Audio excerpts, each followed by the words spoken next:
Chief, can you talk to us about your officers, Chief? All right, come on.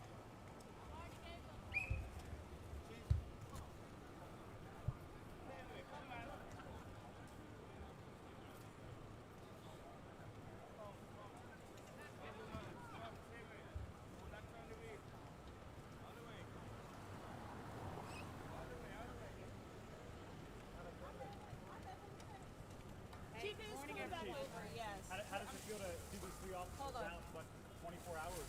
It feels really good. We know that they have a long recovery ahead of them, but whenever we have these types of situations that occur in anywhere across the United States, it's a good feeling when we can see our officers walking out of the hospital or even going out in a wheelchair. So I'm very, very grateful and thankful to God that these injuries that occurred yesterday were not as serious as we assumed they were initially when the incident occurred. Chief, what did they say to you? Did you have a conversation as they were exiting? As they were exiting, I wrapped my arms around a couple of them and told them, listen, we support you 100%. Take your time coming back to work. Whatever you need, we will be there to support you. And how were their spirits coming out? The spirits was pretty high. One of them shouted out to me, don't worry, Chief, we'll be right back. So I'm very excited to know that they're excited about doing this work. And as you know, this is not an easy job. We signed up for it. We know what the circumstances and the risks are with regards to law enforcement and being police officers in our communities. But it's a great day when we can see our officers walking out of the hospital in good spirits. Chief, any update on the investigation? It's still under investigation. Will you be in court? Do you think any of the officers will be in court when the Without a suspect doubt. appears?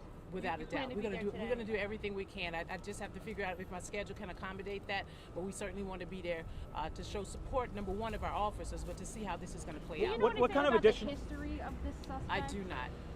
What kind of additional charges is this suspect looking at other than the original one of animal cruelty? I'm sure they're going to be pending charges with regards to assault on police officers. Do you know how soon those could moving come? forward after this recent incident, or what do you tell your department after such a traumatic incident? So what I tell my department is this, and what I'll say to the general public is this, is that we have to have stiffer penalties for firearms, right? With regards to secure D.C., there's a legislation that's in that package that will increase the penalties for individuals who are carrying firearms illegally, using a semi-automatic, and all of these other things that's attached to firearms.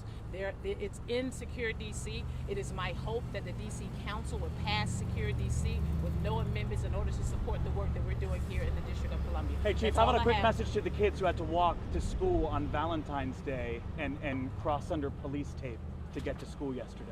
Well, what I will say about our young people, I know most of you have known I'm very, very passionate about our young people. My main concern on yesterday, obviously, was making sure that our young people are safe, especially the young people that are at KIPP, DC Lead Academy.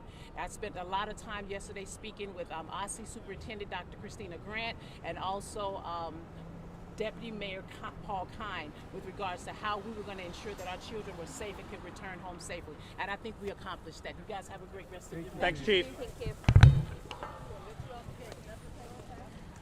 you.